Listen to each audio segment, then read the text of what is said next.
2 tahun lamanya saya merayu dia untuk tampil di acara Kikendi. Dan 2 tahun lamanya ajakan saya ditolak mentah-mentah. Saya bertepuk sebelah tangan. Tapi hari ini penantian panjang akhirnya berbuah manis. Dia akhirnya menyerah dan merasa kasihan pada saya. Sehingga hari yang istimewa ini, mari kita berikan tepuk tangan yang meriah untuk Iwan Fals.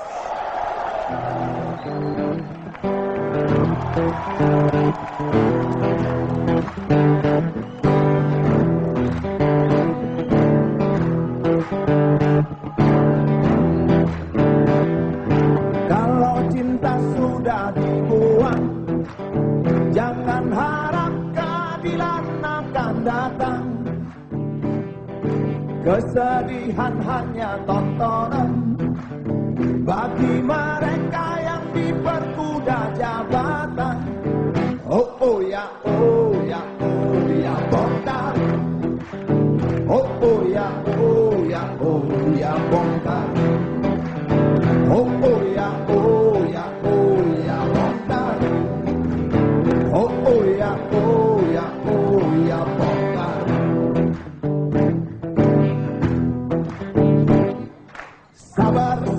Sabar dan tunggu, itu jawaban yang kami terima.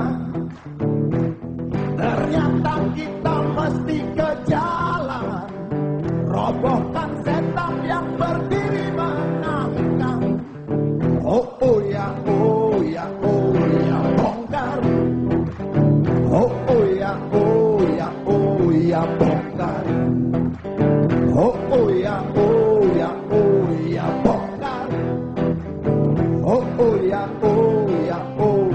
bongkar.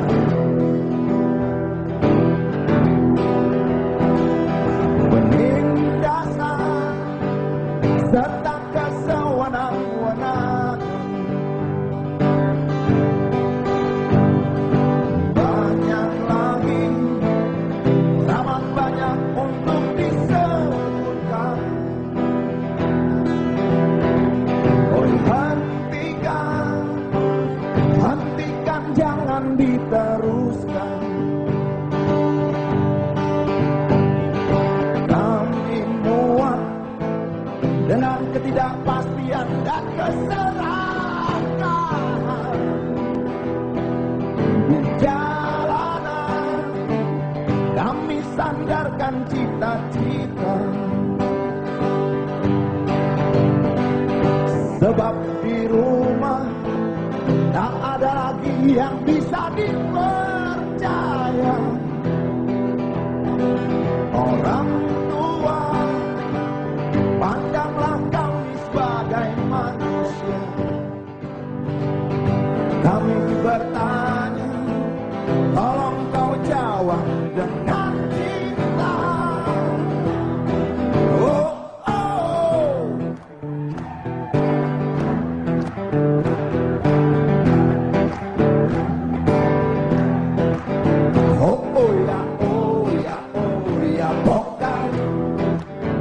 Oh ya bongkar. Oh ya bongkar.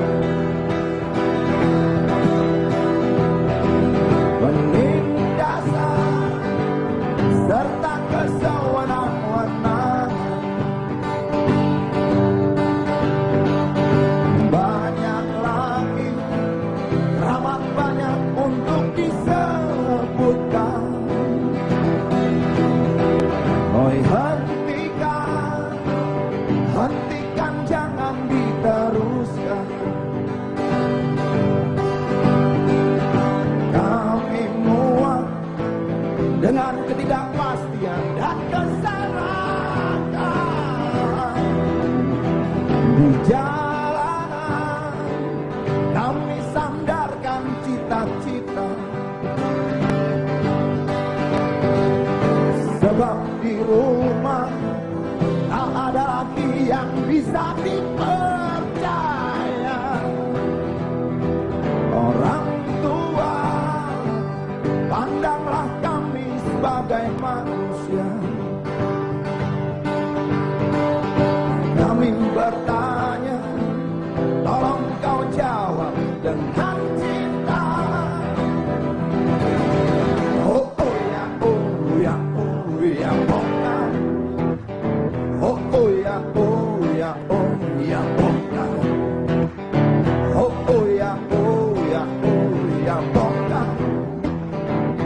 oh ya, oh ya, oh ya, bongkar.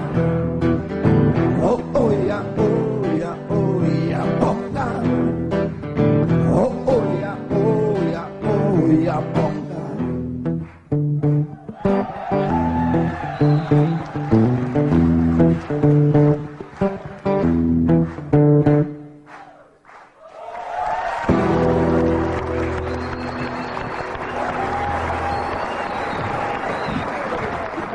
Silakan, Bung Iwan. Pertama tentu saya ingin bertanya, dan saya merasa terhina. Karena 2 tahun lamanya saya minta Anda untuk tampil di Kikendi dan Anda menolak. Tolong jelaskan kepada masyarakat pertanggungjawaban Anda, kenapa Anda menolak tampil di Kikendi selama ini? Kayak dia aja yang sibuk. Waktu Ya. Jadi bukan karena Anda ada dosa di antara kita, nggak ada. Nah, gini nih, memang saya agak canggung untuk acara-acara gini. Jadi ini yang pertama kali Iya. Anda tampil di acara talk show di televisi seperti ini.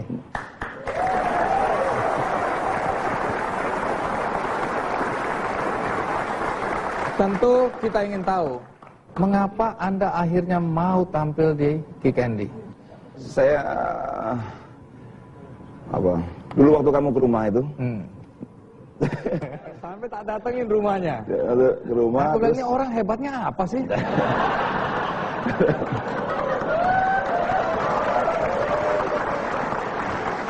saya nggak berdaya juga, utang janji sama teman-teman yang datang ke rumah juga kamu nonton musik. Nah, itu gimana kalau main di acaranya Kikendi, semua mau gitu kan. Waduh, sial. Terus enggak, karena bukan apa-apa, kamu kalau nanya kan kadang-kadang ngeri bener ya.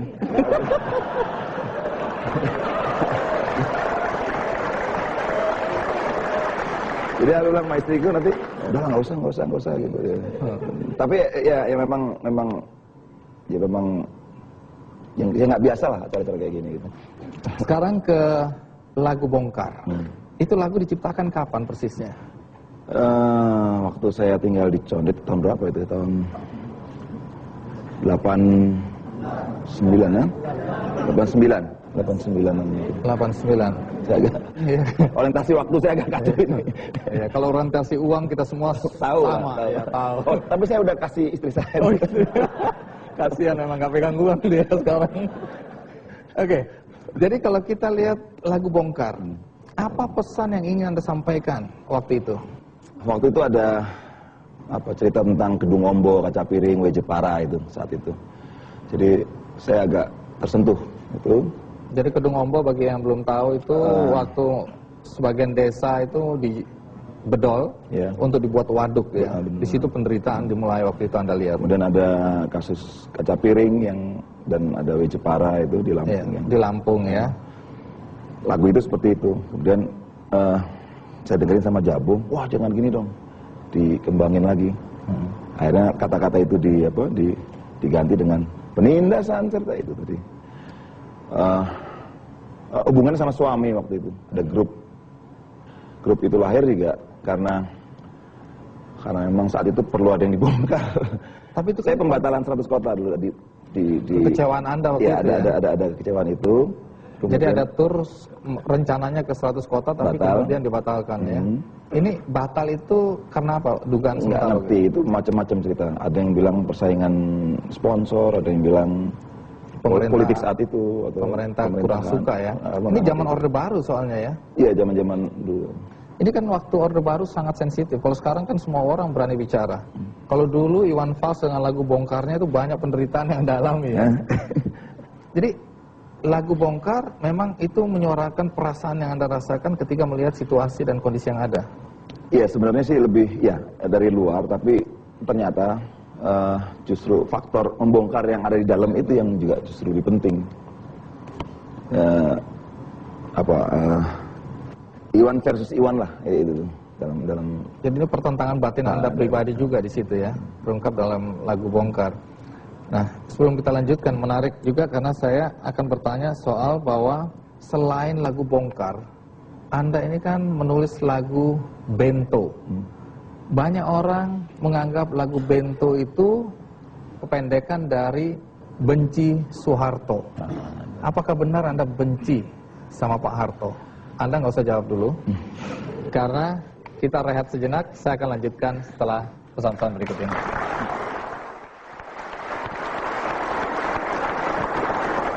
Kembali soal lagu Bongkar. Karena lagu ini dulu Anda ciptakan pada zaman Orde Baru, dianggap ini merupakan pemberontakan terhadap pemerintahan Orde Baru, waktu itu presidennya Pak Harto. Dan kemudian lagu ini ternyata abadi, karena baru-baru ini majalah Rolling Stone Indonesia memberikan penghargaan Bongkar sebagai lagu terbaik dari 150 lagu terbaik sepanjang masa. Pertanyaannya, apakah betul lagu itu merupakan protes Anda pada rezim Orde Baru?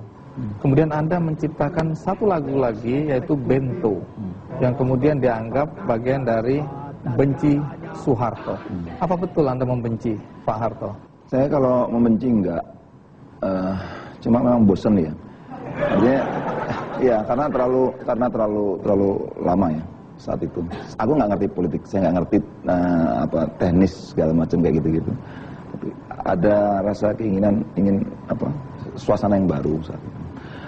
Dan mungkin juga menjadi santapan pers ya untuk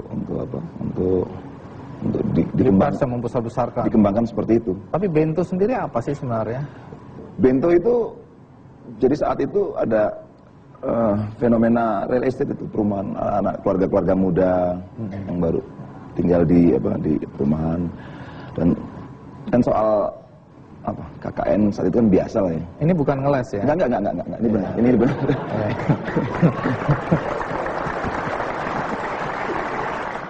Kalaupun saya pakai nama Bento, maksud saya supaya nggak sama aja. Umpamanya saya pakai nama Andi gitu kan, nanti takut protes atau Budi atau siapa gitu. Jadi saya anggap bahwa Bento itu nggak ada nama yang sama. Walaupun pada akhirnya ada pemain bola dari Timur tuh namanya Bento. Akhirnya ada juga. Lantas berkembang menjadi plesetan-plesetan itu, benci Soeharto, Benteng Tommy atau Beni Soeharto. Saya nggak berdaya untuk masa harus menjelaskan hal-hal yang saya nggak lakukan itu. Anda ini kan anak tentara, tapi Anda mengkritik pemerintah. Anak macam apa Anda ini?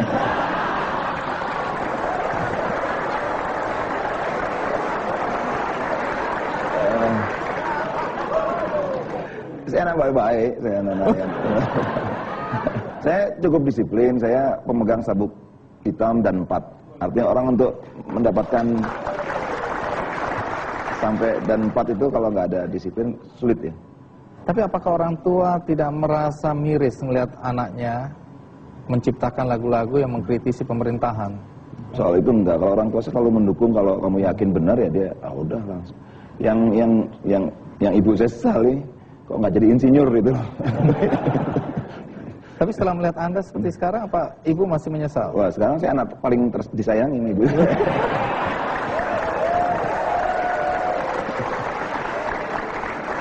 Tunggu, jangan senang dulu. Karena saya mencoba membaca biografi dari Iwan Fals. Saya temukan satu catatan yang membuat saya tertawa, dan saya tidak percaya. Bahwa Iwan Fals, waktu duduk di bangku SD, ternyata dia pernah menang lomba adzan se-DKI. Jujur aja, saya yakin ini pasti ada yang salah di sini. Anda juara adzan, ini serius? Serius. Iya.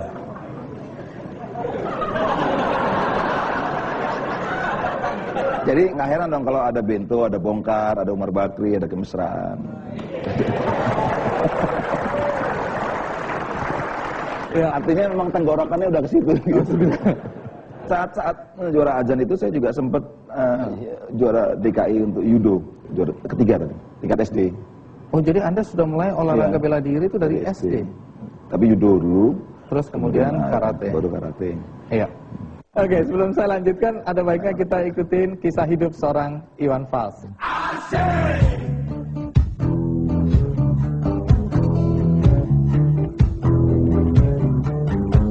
Wajahku ganteng, banyak simpanan, sekali lirik. Virjiawan Listianto lahir di Jakarta 3 September 48 tahun lalu. Kiprah musiknya yang demikian cemerlang sangat jauh berbeda dengan cita-citanya sebagai anak seorang tentara. Meski di usia dini, ia belajar banyak olahraga bela diri. Pada akhirnya, Iwan memilih gitar sebagai senjata hidupnya. Karir bermusiknya ia tekuni dari bawah. Ia mengamen di jalanan hingga akhirnya menjadi musisi ternama. Lagu-lagunya kerap dihubungkan dengan protes-protes sosial seperti kemiskinan, ketidakadilan, dan pengangguran. Perjuangan besar telah dilakukan Iwan untuk mencapai posisinya saat ini. Banyak hambatan dalam bermusik tentu telah memproses Iwan menjadi musisi yang handal dan dianggap karismatik. Bahkan majalah Time di tahun 2002 telah menobatkannya sebagai Asia The Greatest Living.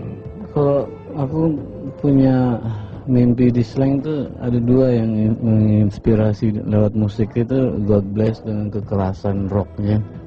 Kalau lirik dan perjuangannya itu terinfluence sama Iwan Fals. Wah, dia musisi besar, emang karismatis ya. Semua orang, saya juga pernah di Lebak Bulus, dia show saya MC-nya. Itu luar biasa tuh, apa? Sampai waktu itu kalau nggak salah MC pada nggak berani MC-in Iwan karena ganas-ganas kan nonton ya. Melalui musik, Iwan Fals memang berkawan dengan berbagai lapisan.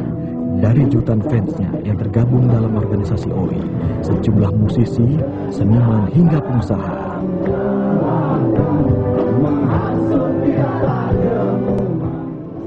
Saya ingat sekali waktu itu kami berlima kalau seandainya habis rekaman jalan kaki. Cuma jalan kaki dulu rekamannya di Gang Karung, di daerah mana saya agak lupa itu, di kota. Ya udah, itu ya yang kenangan saya yang paling dalam sama Iwan. Iwan kalau nggak salah waktu itu juara lomba musik humor. Kami juara lawak mahasiswa, digabung dalam satu kaset. Nah kita kan dibuat kaset kan ada covernya. Nah, kami udah game seru dibuatin sama Dwi Kun. Nah, Iwan juga perlu ada fotonya juga, kan kita kejar-kejar Iwan, man, kak foto dong Wan buat di kaset nih. Ini kan pertama kali kita muncul di kaset, mesti kan exciting. Nih ya, foto ini black and white 3x4 nanti, dan dia foto masih SMP. Saya ingin melihat Iwan waktu muda penuh dengan ketegaran, kejantanan, Spartanisme. Memang saya tahu Iwan menjadi sosok seorang yang total berubah waktu kehilangan putranya yang kami cintai. Saya pun merasa kehilangan dengan perginya Ananda Galang. Harapan saya ke depan agar berimbang, jangan terlalu baik. Artinya tetap jantan, tegar, berontak terhadap hal-hal yang tidak sesuai dengan kedaulatan hidup. Berserakan, berhamburan kayak jeroannya binatang.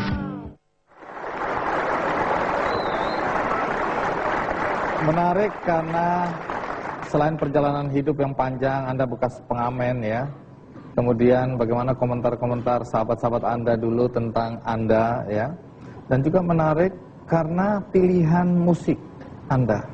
Ya, kalau lihat Anda kan pernah juga menyanyikan lagu-lagu country, kemudian menyanyikan lagu-lagu rock, dan kemudian memilih jalur balada, kritik sosial. Kapan persisnya Anda merasakan bahwa ini lebih cocok buat musikku? Aku nggak tahu lah soal aliran-aliran itu. Ya nyanyi aja gitu. Kalaupun ada yang bilang country, rock, balada atau itu bukan pilihan, itu mengalir begitu mengalir aja. itu aja. Anda bahagia nggak sekarang dengan pilihan itu? Alhamdulillah bahagia aja. Oh, kalau saya nggak bahagia, saya nggak mau isi acara ini loh. Oh gitu ya.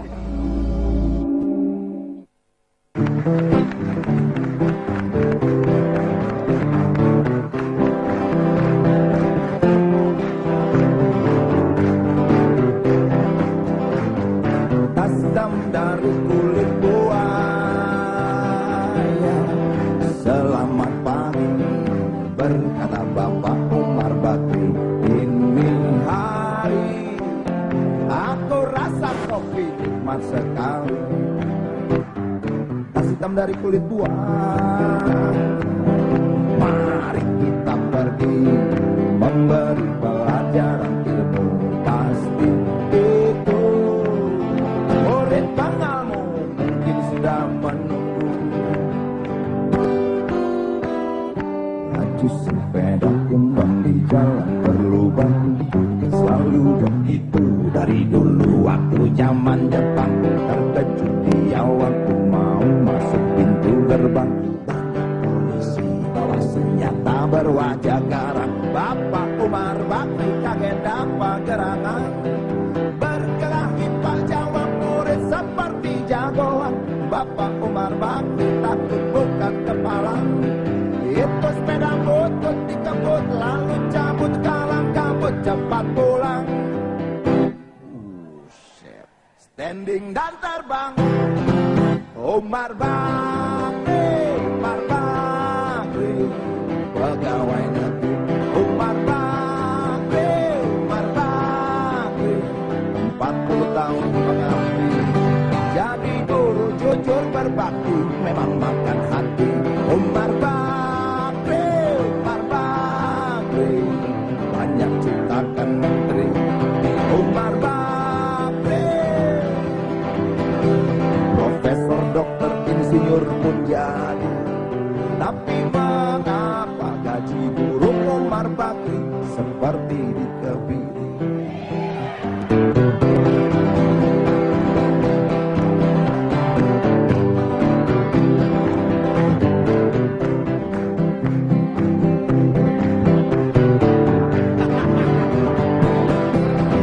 Lagi sepeda kumbang di jalan berlubang.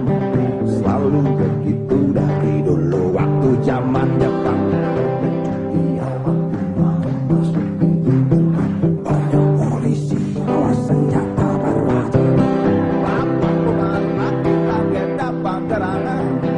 Berkelahi Pak jawab murid seperti jagoan. Bapak Umar Bakri takut bukan kepala. Itu sepeda butut dikebut lalu cabut kalang kabut. Bakri kentut cepat pulang. Umar Bakri, Umar Bakri, pegawai negeri.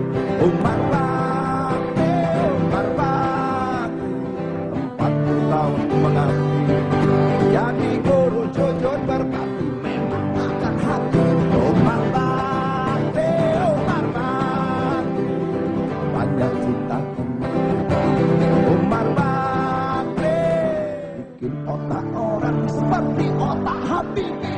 Habib mengapa gaji guru Umar Bakri seperti dikebiri?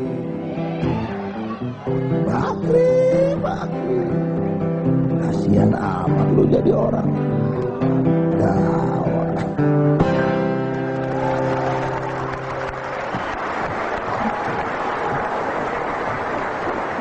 Inilah Umar Bakri ini bikin kacau aja. Jadi yang saya suka dari Umar Bakri itu, Jangan ngomong dong, nanti aku tanya dulu. oh gitu. Enggak, ini. Oh, ini. Oke, jadi pertanyaannya, Umar Bakri, kenapa lagu itu Anda ciptakan? Apa dibalik ini semua? Ya, apa ya, karena saya murid gitu ya. Setiap lagu itu ya datang begitu aja. Memang betul saya murid, Umar Bakri itu guru. Tapi apakah karena saya murid dia guru, saya bisa menciptakan lagu itu? Aku pikir nggak begitu. Nggak selalu begitu. Jadi soal lagu kan soal panggilannya, soal aduh pengen bikin lagu ini, pengen ini. Kebetulan Umar Bakri. Nah, Umar Bakri itu Kebetulan- tokoh yang real, yang betul-betul ada atau imajinasi? Ada guru itu, tapi bukan Umar Bakri. Tadinya Abdul Ghani sebenarnya. Cuman karena teman saya punya bapak namanya Abdul Ghani, lu jangan Abdul Ghani, bapak gua.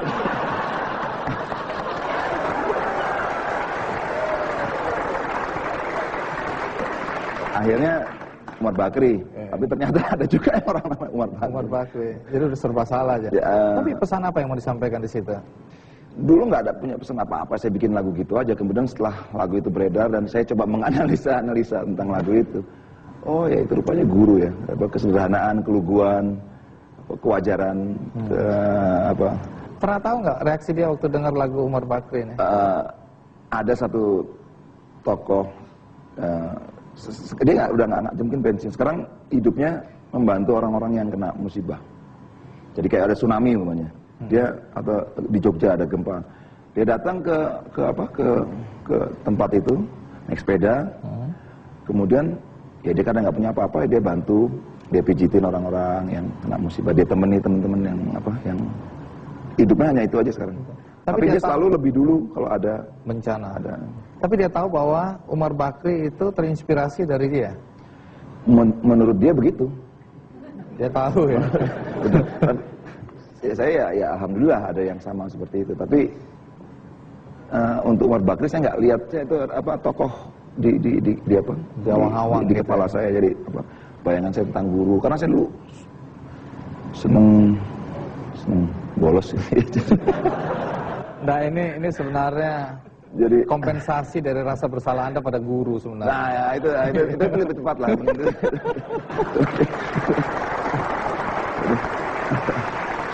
Iya, ini dilahirkan atau diciptakan pada tahun-tahun awal 80-an atau 77 kalau nggak salah itu. Oh, 77 atau 75. Tapi edarnya 79 atau 80 gitu. Saya nggak hafal. sekitar gitu ya. Kan Umar Bakri ini mengingatkan saya pada grup band namanya Barbadotan. Babadotan. Nah itu grup apa itu? Nama aja udah nggak jelas ya. Jadi Babadotan itu apa kalau pendaki gunung mungkin tahu ya, itu dari Sunda, jadi pohon-pohonan yang bau kentut gitu. Jadi daun-daun yang kalau bau gitu ya gitu. Nah, itu saya, Egy, ada Gum, ada Tony main musik country. Sempat juara satu untuk tapi belum sempat direkam. Oh ini Babadotan. Oh iya itu. Yang Kribos apa? Itu saya tengah. Itu Gum, itu kalau nggak salah siapa? Egy apa Tony? Egy ya. Terus kemana sekarang mereka ini? Egy sibuk sinetron. Gum udah pensiun dari kerja. Sekarang di Bandung dia. Coba ada Egy nggak di antara penonton ini? Coba Egy berdiri. Weh.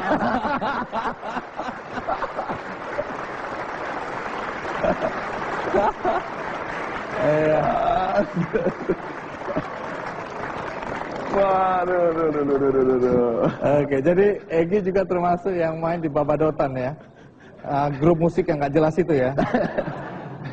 Gitu kan maksudnya ya, Babadotan kan. Kalau kenapa kok nama itu? Saya nggak bisa jawab itu. Ya. Itu mungkin Egy bisa jawab atau mungkin Gum. Coba Egy bisa jawab. Kenapa namanya nggak jelas itu?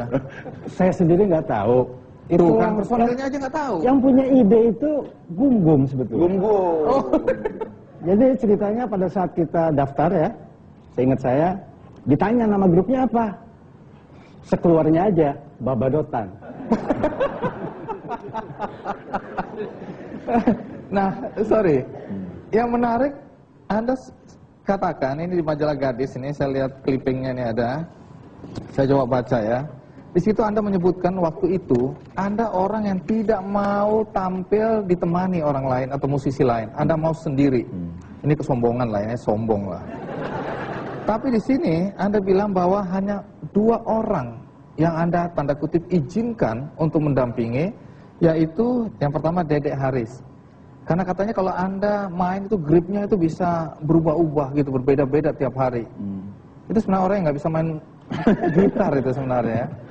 Nah, terus ini almarhum ya Dedek Haris ya. Sudah almarhum sekarang, tapi orang kedua tadi Gum yang Anda izinkan. Kenapa Anda izinkan Gum untuk mendampingi Anda? Ini loh, saya terpukau sama dia main banjo waktu itu. Saya main gitar, ada gitar bundar, kulit banjo dia main, ini, waduh kok bunyinya enak, dan Gum ini apa ya, lucu dan Tapi juga Sorry. sebenarnya galak juga dia tuh. Kalau kita latihan sampai kalau marah-marah, benar. Tapi juga apa? Nah, itu yang mungkin membuat saya juga saat itu mau diajak. Dan main country kan beatnya semangat ya. Saat itu umur saya segitu kena beat seperti itu rasanya waduh. Terwakili. Gum-gum teman-teman di Babadotan itu. Gum-gum kalau nggak salah kami punya rekaman dokumenter Gum-gum. Apa Gum-gum yang ini coba?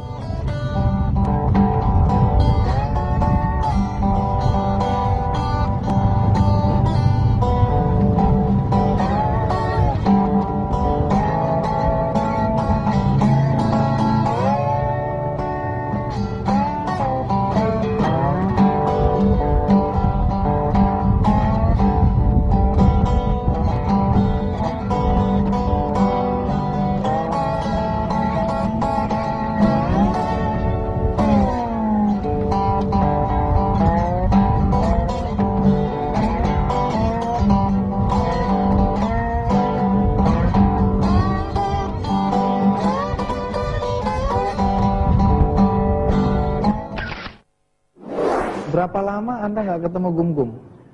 Wah, lama.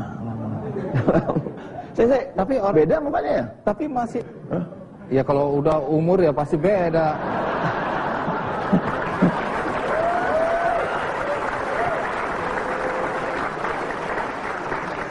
Perasaan jadi tambah galak gitu ya. Saya nggak pernah ketemu. Udah lama nggak pernah ketemu. Dari tahun? Wah, tahun. Wah, nggak tahu, saya udah lama bener dah. Oke, kalau gitu kita panggil Gum-Gum Gumilar.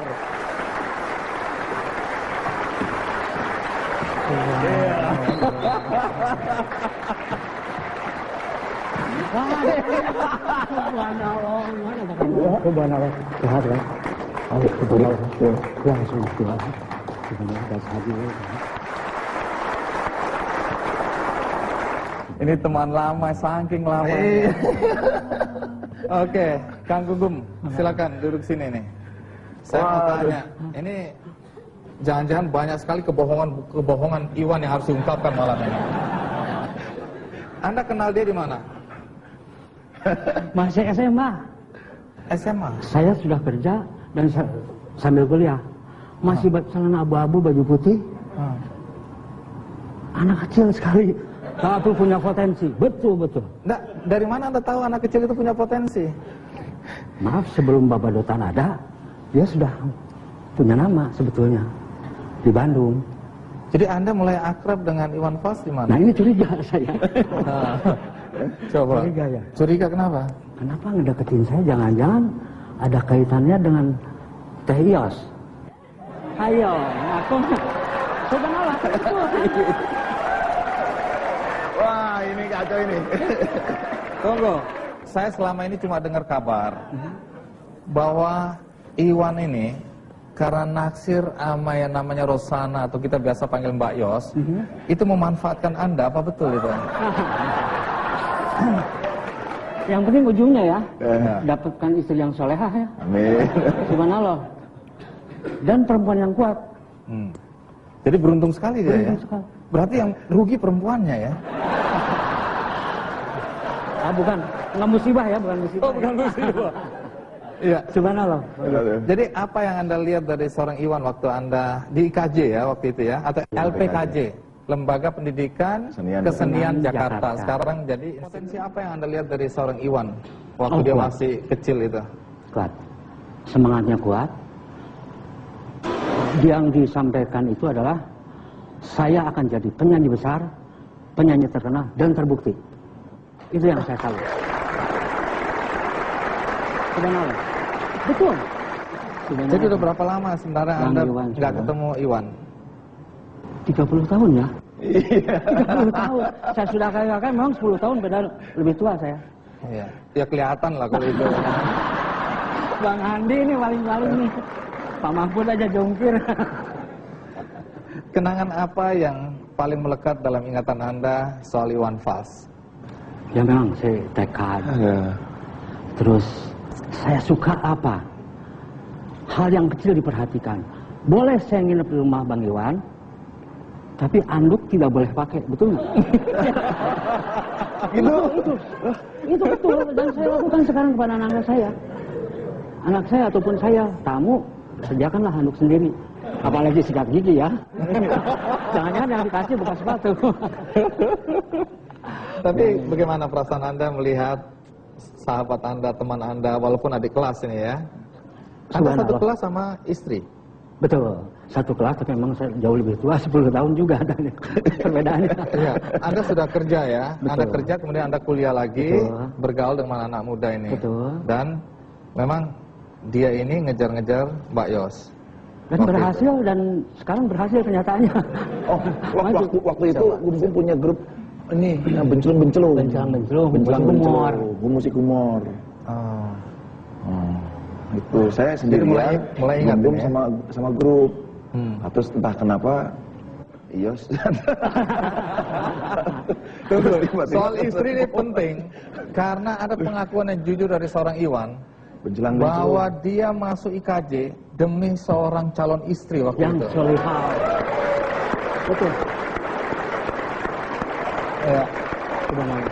Dan sesudah dapat dia berhenti kuliah. Nanti cerita, Anda harus cerita, tapi Nggak, saya jadi ngebayangin ini ya, boleh nih. Saya ngebayangin Mas Andi kalau di rebonding ini gimana?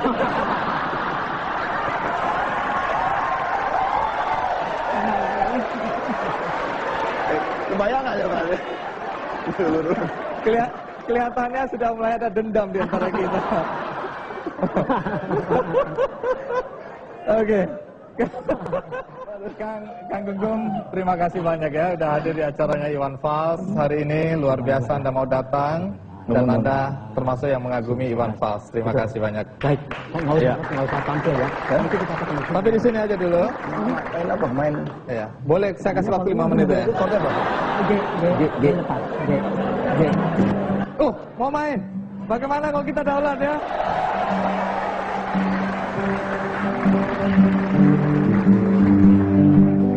Saya ini si gembala sapi. Ya beli, ya beli, ya beli.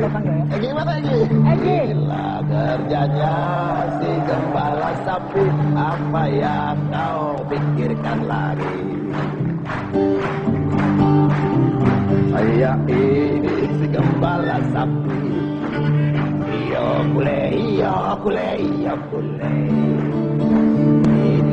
Kerjanya si gembala sapi, apa yang kau pikirkan lagi?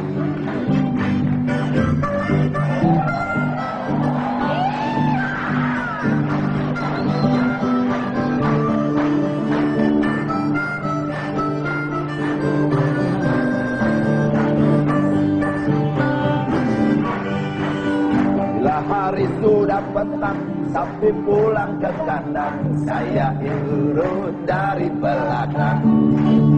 Inilah kerjanya si gembala sapi, apa yang kau pikirkan lagi?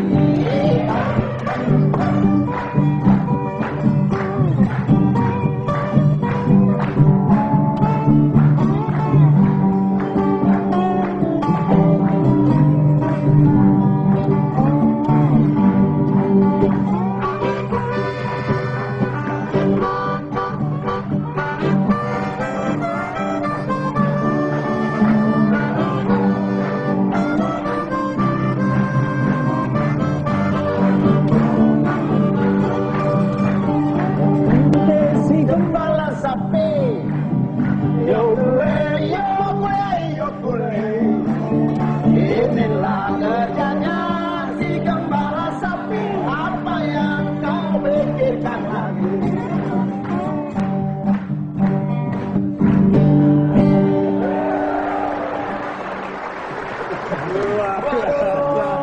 Luar biasa. Jadi Ini dulu Bapak Dotan. lagu ini juara tuh. Juara apa? Ya, festival country Trisakti waktu bikin itu. Oh jadi itu tadi.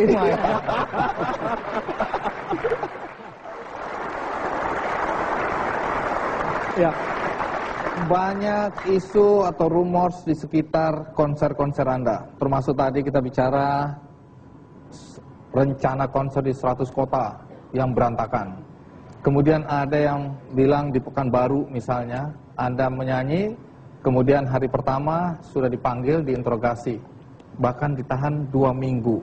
Nah, tolong klarifikasi rumors-rumors atau isu-isu semacam itu betul atau enggak? Iya, Pekanbaru 14 hari waktu itu diinterogasi, tapi ya bukan di penjara ya, diinterogasi. Ya. Diinterogasi 14 hari? Ya. Karena itu yang hebat, dituduh, yang menginterogasi. Kenapa? Kok tahan dia 14 hari nanya orang? Saya baru 2 jam udah capek nih. Ya yang hebat juga yang diinterogasi juga. Jadi apa yang terjadi hari ini? Dianggap menghina kepala negara saat itu. Karena? Sama ibu negara. Karena lagu Demokrasi Nasi sama Mbak Tini kalau nggak salah. Sama Hidup Pola Saudara. Jadi bukan lagu Bento dan Bongkar. Oke. Nah menarik karena lagu Mbak Tini. Lagu Mbak Tini ini kan Anda bercerita seorang pelacur atau pelayan warung kopi.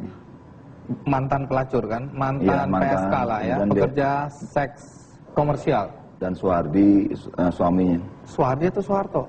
Waktu di panggung saya rubah jadi Soeharto.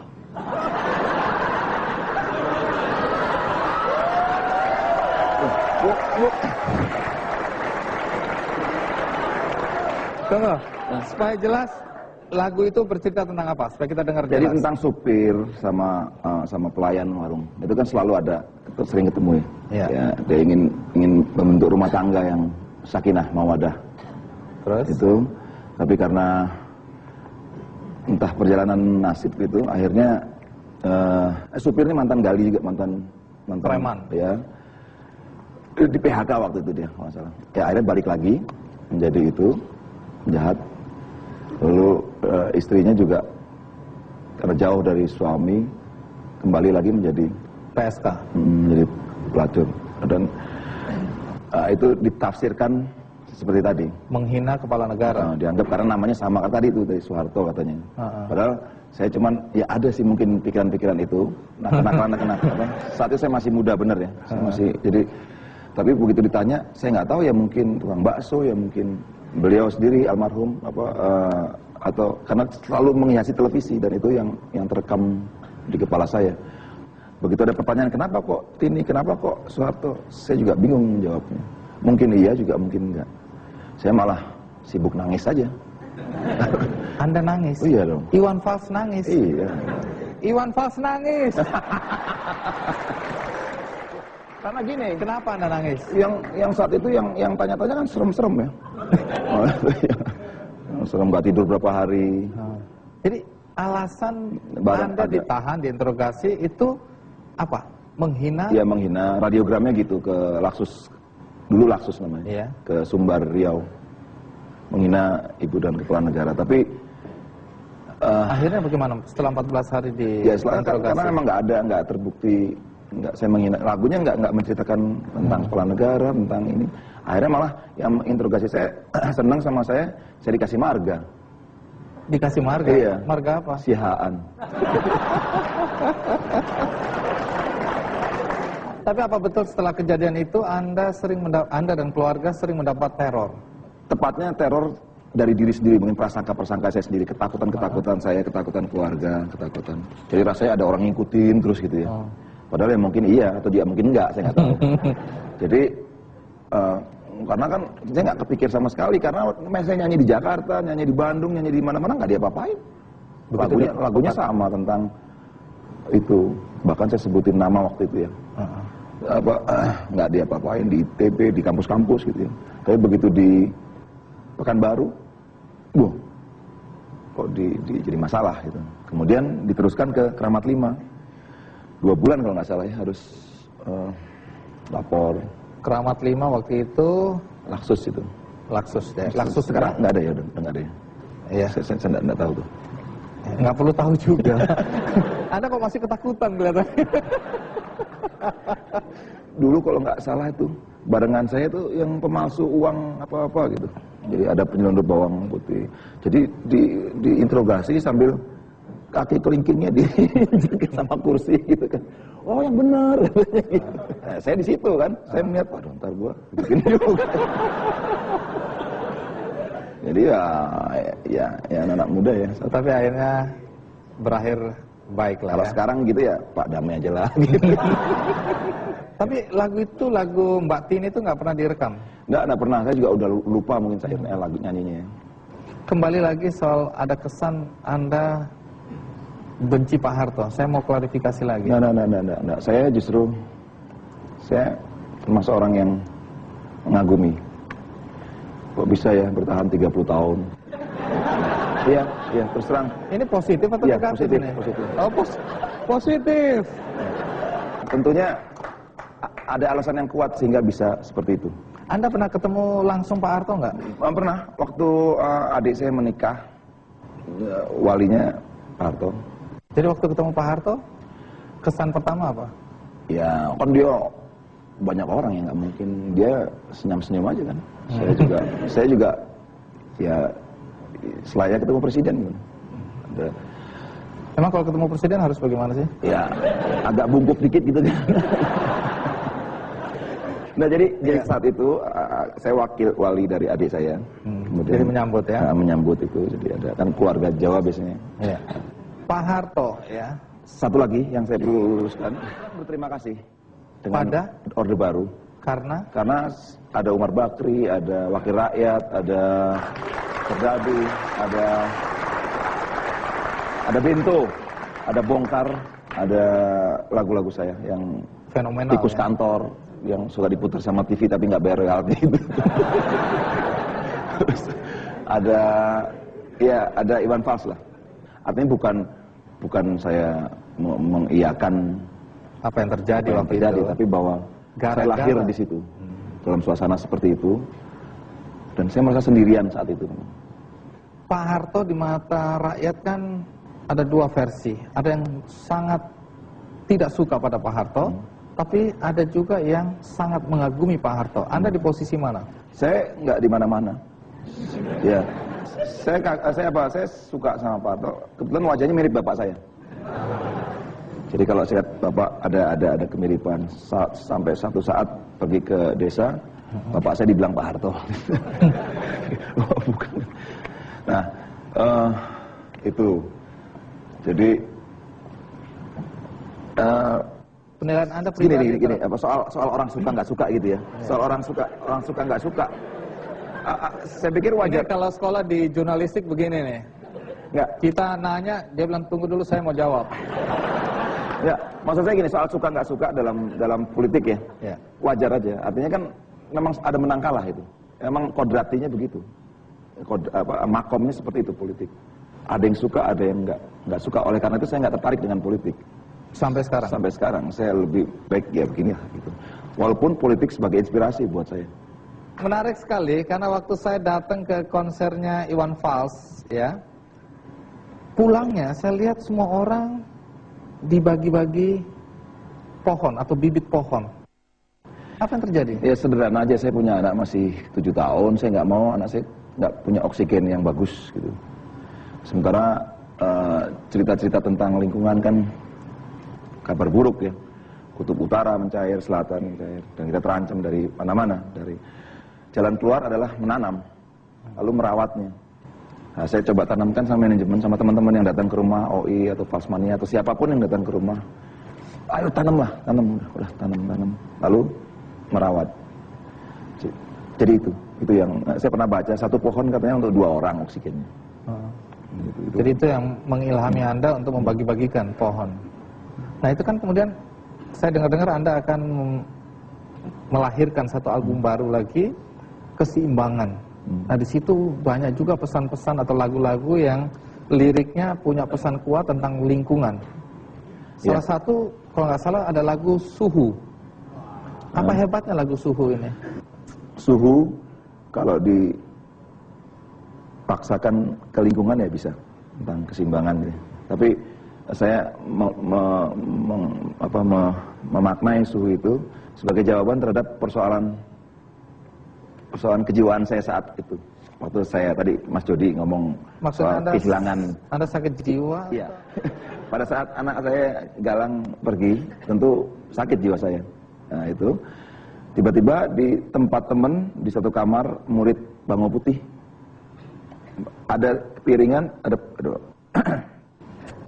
piring, ada puisi tentang kekerasan, keluasan, tentang keseimbangan. Loh, kok saya seperti ini jalan keluar nih. Kena gitu. Ada akhirnya, oh iya ya, coba. Gitu. Jadi inspirasi lagu itu sehingga nggak jadi sakit jiwa.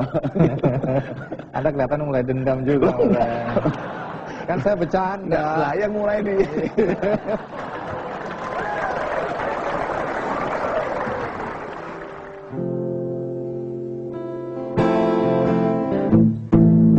Kekerasan ada batasnya,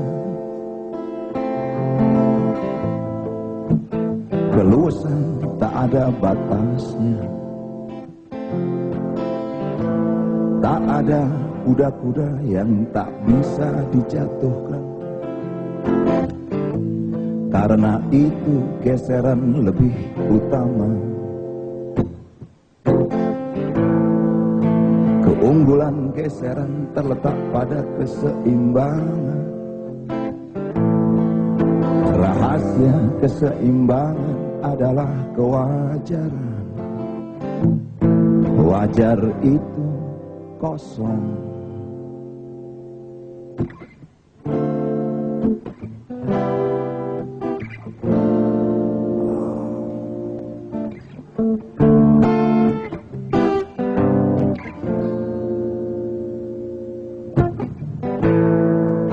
Membentur dapat diukur,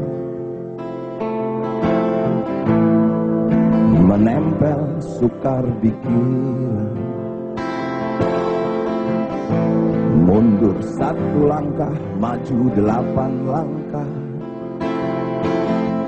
Kosong dan isi bergantian menuruti keadaan.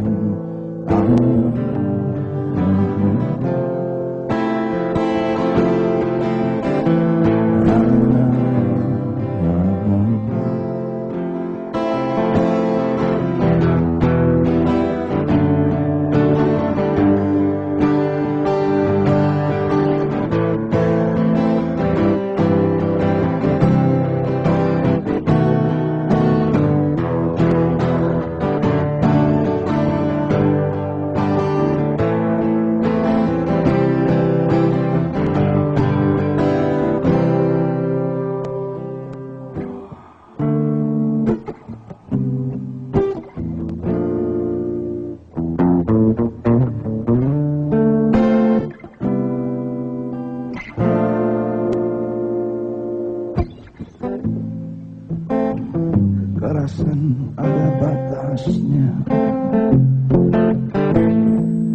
keluasan tak ada batasnya. Tak ada kuda-kuda yang tak bisa dijatuh. Karena itu geseran lebih utama. Keunggulan geseran terletak pada keseimbangan. Rahasia keseimbangan adalah kewajaran. Wajar itu kosong.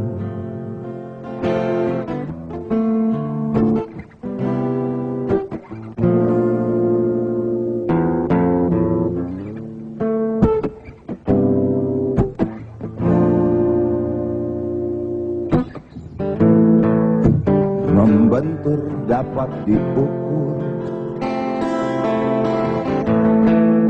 menempel sukar dikira. Mundur 1 langkah, maju 8 langkah. Kosong dan isi bergantian menuruti keadaan.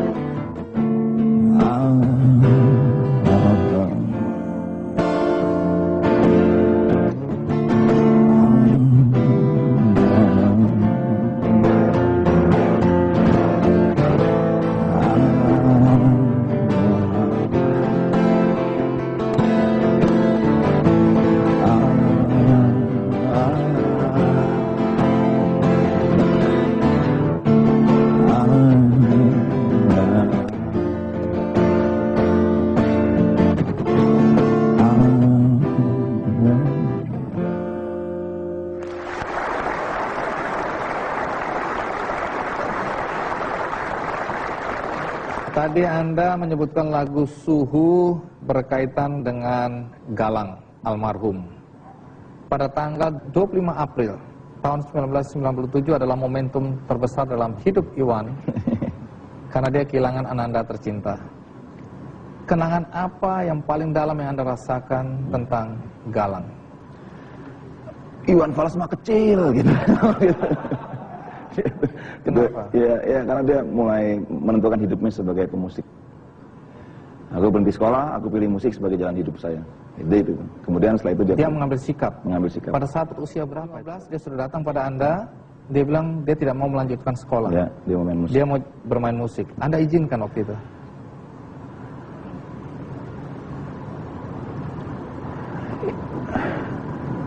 Ya, saya belum jawab. Sebagai seorang ayah, apakah Anda kaget mendengar anak Anda pada usia 15 tahun sudah menyatakan sikap seperti itu?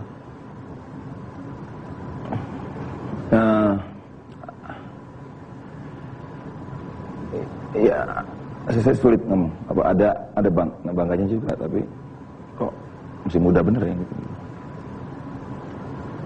Itu kan tidak lazim ya. Artinya anak-anak seumur dia kan harusnya sekolah. Oh, tapi di jalanan banyak anak seperti itu.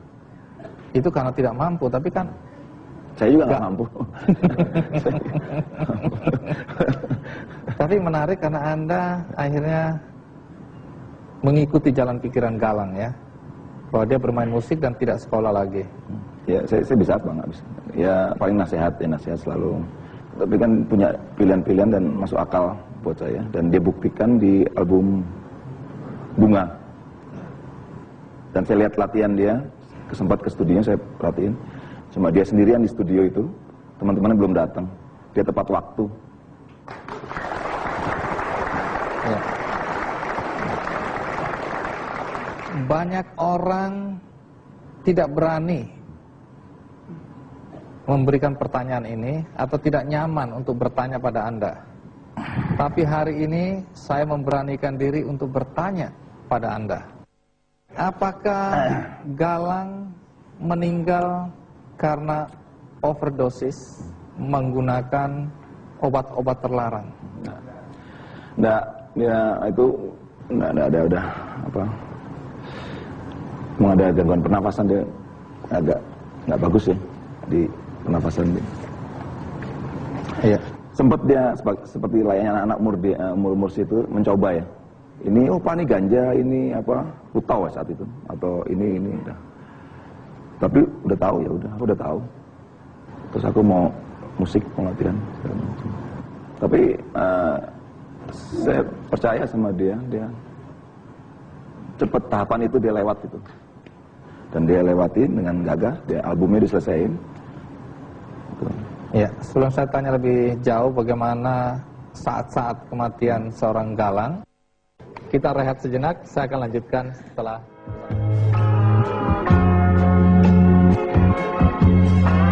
Dari pernikahannya dengan Rosana, Iwan memiliki 3 anak, Galang Rambu Anarki, Anissa Cikal Rambu Basai, dan Raya Rambu Rabbani. Nama Galang juga dijadikan salah satu lagu Iwan, berjudul Galang Rambu Anarki, pada album Opini. Anarki, anakku lahir awal Januari.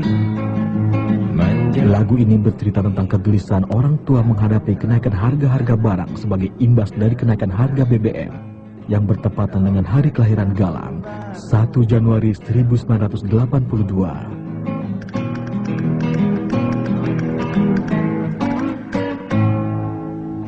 Nama Cikal sebagai putri kedua juga diabadikan sebagai judul album dan judul lagu Iwan Fals yang terbit tahun 1991. Galang mengikuti jejak ayahnya terjun di bidang musik. Ia kemudian menjadi gitaris kelompok Bunga dan sempat merilis 1 album perdana sebelum Tuhan mengambilnya kembali.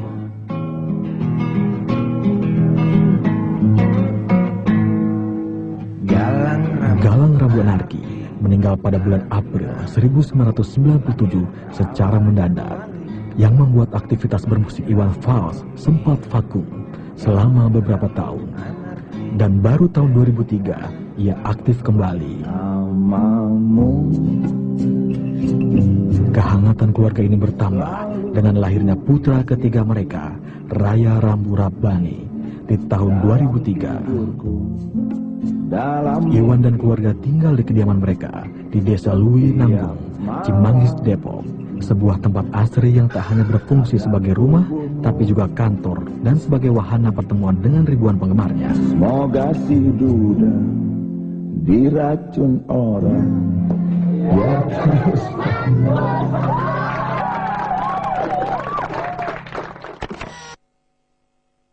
Seberapa jauh kepergian Galang itu menjadi kehilangan Anda? Ya, saya kehilangan. Katanya Anda sempat guncang dan termasuk lama. Anda seakan-akan melarikan diri dari hiruk pikuk musik. Apa yang Anda lakukan saat-saat kehilangan Galang? Lahir OI.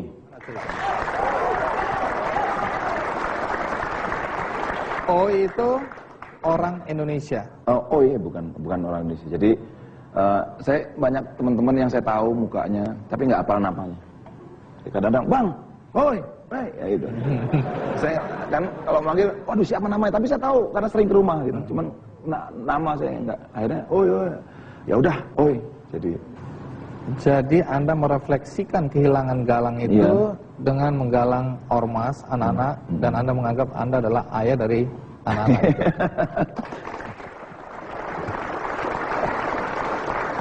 Iya. Tapi ada yang mengatakan Galang coba-coba mengkonsumsi obat-obatan karena Anda juga pernah mengkonsumsi obat-obatan terlarang. Seberapa jauh kebenarannya? Jauh. Benar, ya, saya jauh. Untung Yos banyak bantu saya. Teman-teman OI juga banyak menyadarkan saya. Falsmania juga, pers juga itu, keluarga saya, teman-teman. Berapa lama Anda tenggelam dalam urusan narkoba ini? Ada lama ya, dari 7980. Hey Mr. Geler, lo tega mata gua kok nggak bisa melek.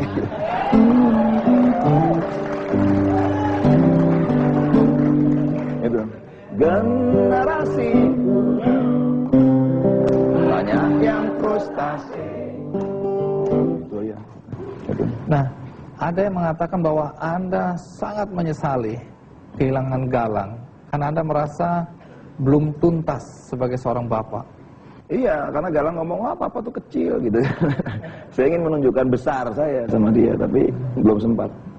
Bukan Seberapa besar peran istri untuk menguatkan Anda?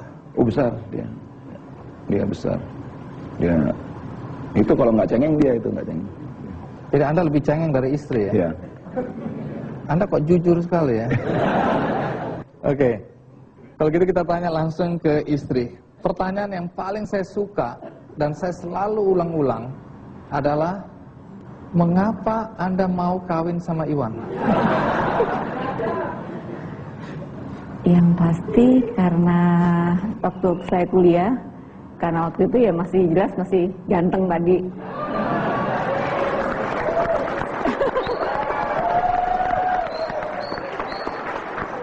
Terus kalau buat saya mungkin karena waktu itu Iwan pernah menyerahkan kepada saya sebuah demo dan saya dengerin. Waktu itu saya kuliah di IKJ. Anda nggak kenal siapa dia? Enggak, saya nggak kenal, saya nggak pernah tahu. Iwan pernah tanya, tahu nggak dia siapa gitu, saya nggak tahu. Rupanya GR. Anda nggak ngetop Anda. Waktu Anda dengarkan? Ya, begitu saya dengerin sekali, dua kali, saya pikir orang ini baik banget ya, seumur, ya artinya waktu itu saya kenal saya lebih tua 1 tahun daripada Iwan, dan saya pikir dia sangat memperhatikan hal yang waktu itu kan lagu-lagunya beda ya. Kalau saya denger lagu yang masa saya kuliah tuh nggak ada yang kayak Iwan gitu, jadi saya pikir pasti baik. Nah, kalau lihat perjalanan hidup Iwan tadi, tidak semua perempuan bisa bertahan. Karena tadi ada ancaman, teror, apalagi jiwanya suka mengkritik ya. Apa yang membuat Anda bisa bertahan berada di samping seorang Iwan?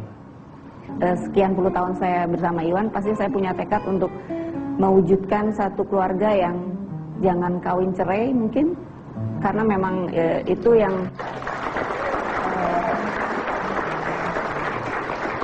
dalam satu kehidupan saya lihat begitu banyak, kebetulan ibu dan bapak saya juga berpisah, dan mungkin ada satu tekad yang ingin saya buktikan, terus kita ya menjalani itu semua. Kalaupun ada, saya udah tekad saya harus ada di samping Iwan sampai insya Allah ajal menjemput gitu. Jadi saya pikir itu menjadi tekad saya buat saya. Ketika Galang pergi, itu kan saat yang berat tentu bagi Anda sebagai ibu. Tapi bagaimana Anda membesarkan hati Iwan sehingga dia bisa kembali bangkit untuk menjalani hidup? Saling menguatkan sebenarnya, bukan saya yang menguatkan Iwan, sebenarnya saya dan Iwan saling menguatkan bersama Cikal, karena kita semua kehilangan. Kita selalu liburan kemana-mana berempat gitu ya, jadi pasti sangat kehilangan kan kayak gitu. Sebenarnya saya nggak suka kalau ditanya, soalnya pasti pengen nangis juga nih saya.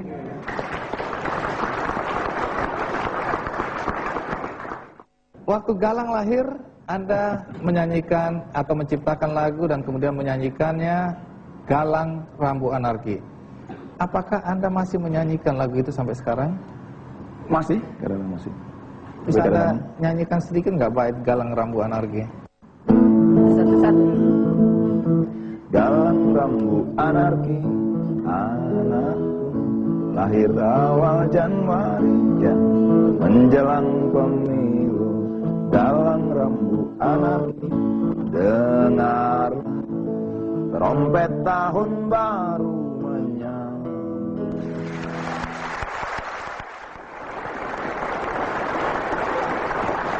Nama asli Iwan Fals adalah Virgiawan Listanto.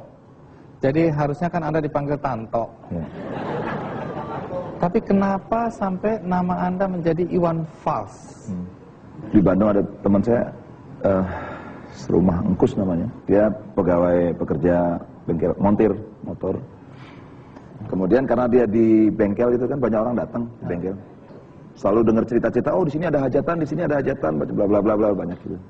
Terus dia ngabarin saya, oh di daerah sini ada orang kawin, sumbang, nyumbang. Jadi dia kayak manajer Anda gitu ya? Kayak gitu. Anda umur berapa waktu itu? Saya SMP.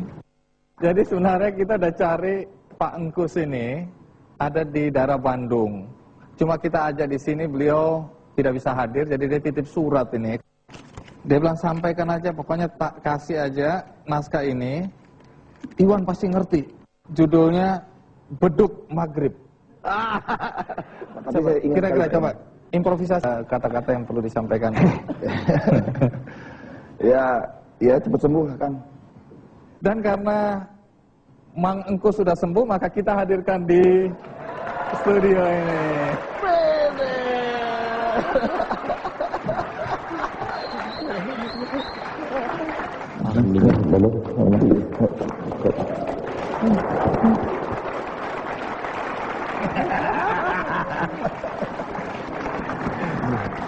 Sakit katanya. Ya biasa. Oke, Mangkus, terima kasih banyak sudah hadir di acara Kick and Dini. Silakan duduk, Mangkus. Kenapa dulu Anda kasih nama Iwan Fals? Dulu itu waktu di Gedung Merdeka ceritanya. Pas perpisahan Semea 2 kalau nggak salah, mau nyumbang lagu susah sekali. Waktu itu MC-nya tuh Rudi Jamil ya. Wah, udah aja sebenarnya kalau main, soalnya waktunya sedikit. Satu lagu, ya biarin. Terus berupa apa? Saya bilang gitar solo. Oh, jadi Anda yang nawarin dia ke Rudi Jamil? Iya, ke Rudi Jamil. Kok berani Anda? Ya. Kok berani? Oh, manajer.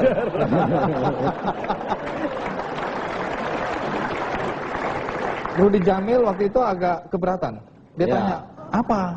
Terus jawab apa warna musiknya? Saya bilang gitar solo lah, solo gitar. Terus? Namanya, terus nanyain, apa namanya? Bingung saya. Ah, udah aja Iwan Fals. Iwan Fals. Ada gitu, oh iya ya, tapi ingat cuma 2 lagu paling banyak. Ya, waktu itu main sama Rollis ya. Rollis. Nah, ke belakang, ada panggil sebenarnya. Nanti kalau ada yang manggil Iwan Fals, cepet ke depan. Oh.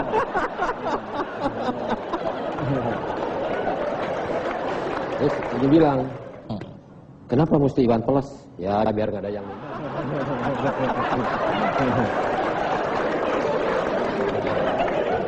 Bagaimana Anda melihat Iwan Fals sekarang? Bangga aja. Dia udah jadi musisi besar. Apalagi sekarang udah jadi haji ya. Jangan jadi Abu Kabrur. Jadi Anda bangga pernah menjadi manajer Iwan Fals ya? Padahal saya nggak pernah merasa jadi manajer. Tapi dulu dapat honor nggak? Dibagi nggak? Dulu boro-boro dapat honor, paling dikasih juga pisang ya.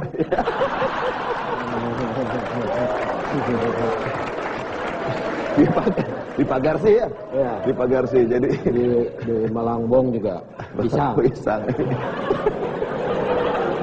Baik. Nah, kalau banyak juga orang mulai melihat Anda dalam usia kemudian sudah berubah, apalagi ketika ada sebuah album yang Anda terbitkan judulnya 50-50, 50-50 atau separuh-separuh, yang kemudian katanya lebih berbau cinta ketimbang kritik sosial. Ada yang bilang Iwan sudah berubah. Saya nggak merasa berubah, dan itu saya mau begitu memang. Bukan ini pengen ini, tapi memang banyak orang nulis seperti itu. Iya, merasa dengan album ini Anda ditambah kemudian ini, ditambah yang masuk televisi promosinya lagu-lagu cinta. Jadi ada kesan bahwa Anda sudah berubah. Seperti itu mungkin ya. Saya nggak tahu. Iya. Jadi kalau kita bicara dulu Anda kritis terhadap Orde Baru dengan mengeluarkan lagu-lagu yang sangat kritis terhadap kondisi yang ada, apakah dalam album Anda yang akan datang, karena Anda akan mengeluarkan album baru, Anda tetap kritis menyikapi apa yang terjadi di... Ya, kalau memang itu menjadi cap saya, menjadi cap saya ya, kalau itu memang bahasanya kritis itu ya saya begini aja gitu. Saya penyanyi biasa aja gitu. Nonton acara kamu kan, kadang-kadang wah jadi inspirasi juga buat saya. Saya selalu terharu melihat acara-acara yang mengangkat kayak perjuangan-perjuangan apapun itu, sehingga memotivasi. Itu kan luar biasa. Kalau konteksnya Indonesia, 200 juta orang perlu dimotivasi dengan cerita, maaf Pak Sugeng mungkin dengan... Ya, hari ini kita kedatangan tamu istimewa Sugeng Siswoyudono dengan 1000 kaki palsu gratisnya. Coba Sugeng berdiri. Bagi Anda yang baru saja mengikuti acara ini, belum sempat menonton, mendengarkan tadi bagaimana Iwan Fals menjelaskan persoalan-persoalan dalam kehidupan dia, juga istrinya Iwan Fals, maka Anda bisa membacanya di Media Indonesia Minggu. Kalau biasanya saya membagikan buku, hari ini saya ingin membagikan VCD artis original, yaitu Iwan Fals dalam albumnya 50-50. Ini untuk Anda semua yang ada di sini. Dan bagi Anda yang berada di rumah, jangan khawatir, Anda juga bisa memiliki album ini dengan mengakses ke Kick Andy. Di ujung acara ini, Anda akan menyanyikan satu lagu yang Anda ambil dari album terbaru. Ya. Judulnya apa? Aku Menyayangimu. Apa arti lagu ini buat Anda? Itu Gusmus Kiai Haji Mustafa Bisri pada saat Amerika serang Irak itu, dia bikin puisi itu. Kemudian di acara yang berhubungan dengan peristiwa itu, dia di hadapan orang banyak bilang bahwa syair ini akan saya serahkan sama Iwan. Saya dengar itu dari belakang panggung, kaget saya. Wah, Gusmus panggil nama saya. Saya langsung lari ke panggung, ambil itu, dan Anda jadikan lagu. Baik, bagaimana kalau kita simak Iwan Fals dengan Aku Menyayangimu. Aku menyayangimu karena kau manusia. Tapi kalau kau sewenang-wenang pada manusia, aku akan menentangmu karena aku manusia.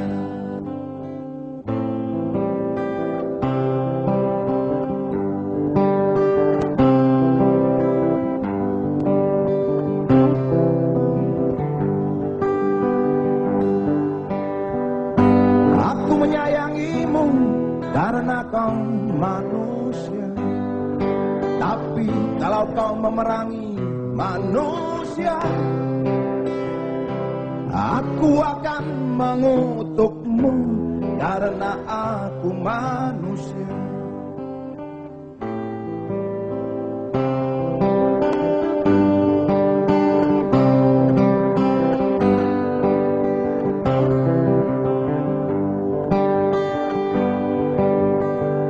Aku menyayangimu karena kau manusia. Tapi kalau kau menghancurkan kemanusiaan, aku akan melawanmu karena aku manusia. Aku akan tetap menyayangi karena kau tetap manusia. Karena aku manusia, aku akan tetap menyayangimu karena kau tetap manusia. Karena aku manusia.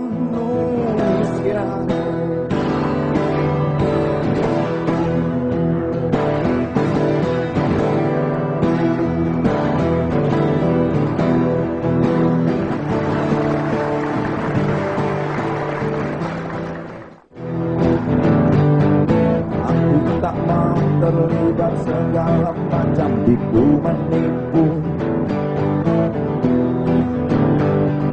Aku tak mau terlibat segala macam omong kosong. Aku mau wajar-wajar saja. Aku mau apa adanya. Aku tak mau mengingkari hati nurani.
Nah, luar biasa.